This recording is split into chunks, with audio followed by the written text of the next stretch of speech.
J'ai coordonné avec Renaud Legoy de l'Université de Paris la table ronde sur l'état de la géographie en préfiguration donc de ce que sera le prochain livre blanc sur la recherche dans les Amériques.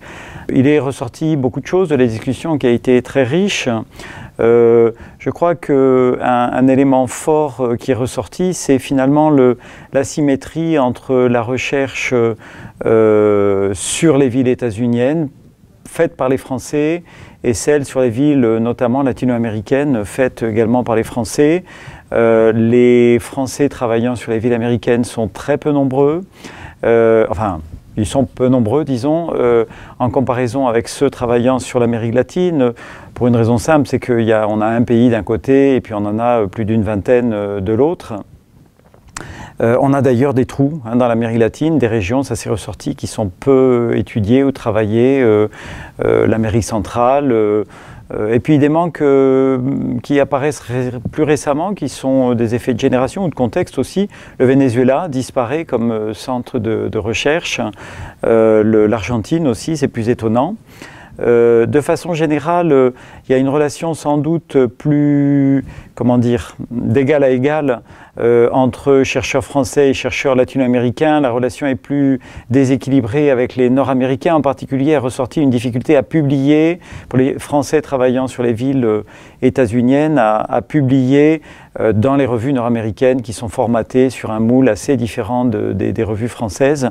Une difficulté qui est beaucoup moins grande dans les revues latino-américaines où il est plus facile pour les Français de publier. Il est ressorti également que les comparaisons France-Amérique sont relativement courantes. Les comparaisons Amérique-Amérique le sont souvent au sein de la même aire culturelle, même s'il y a parfois des comparaisons nord-sud. Mais précisément, ces comparaisons nord-sud sont rares, sont assez rares. Il est apparu une surreprésentation de Montréal dans la sphère nord-américaine. Parmi les thématiques citées, je ne vais pas toutes les citer précisément parce qu'elles sont nombreuses.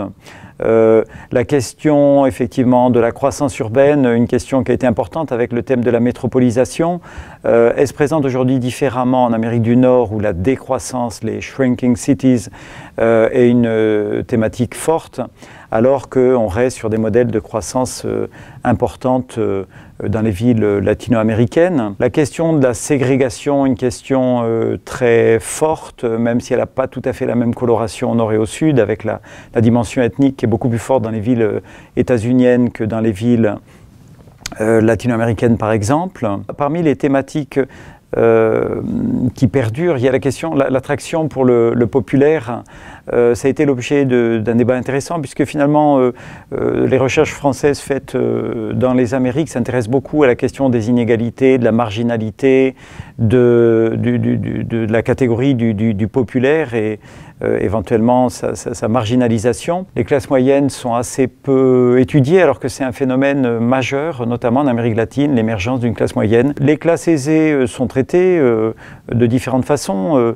Un exemple intéressant, c'est celui de la sécurité. La recherche a survalorisé la question des gated communities et des quartiers fermés, qui finalement est la question de la sécurisation des quartiers riches, alors que la question de la sécurisation des quartiers populaires est le grand absent des recherches, alors même que les secteurs populaires sont beaucoup plus vulnérables face à cette question de la sécurité que les classes aisées qui ont les moyens de se mettre à l'abri en quelque sorte. Je parlerai d'un manque, d'un blanc qui est apparu comme important, notamment qui a été souligné par Guénola Capron, c'est la question du genre, la lecture genrée de la ville. Il est étonnant de voir que la question du genre remonte assez peu dans les recherches françaises, alors même que le paradigme décolonial, postcolonial et la question du genre a pris beaucoup d'ampleur dans les recherches faites aussi bien au sud qu'au nord. Donc là, voilà, on peut s'interroger sur cette disparité. Sinon, évidemment, la thématique qui a beaucoup émergé ces dernières années, c'est la thématique de la ville durable, de l'adaptation au changement climatique, de la nature en ville et de l'agriculture urbaine, Ça, c'est une thématique qui a pris beaucoup d'ampleur et on imagine mal que ça retombe dans les années à venir. Et puis une spécificité, oui, qu'il serait injuste de ne pas citer, c'est la question d'études sur les risques. Il existe véritablement une école française d'études sur les risques et les vulnérabilités, notamment dans la zone andine. C'est un dernier point aussi que je voudrais aborder, puisque ça a été largement discuté dans la table.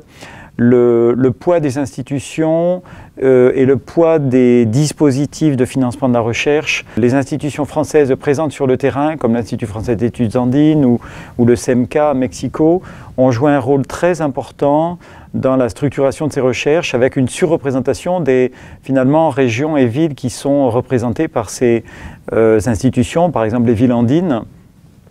Alors que dans les régions où il n'y a pas l'équivalent, finalement, il y a beaucoup moins de recherches qui sont menées.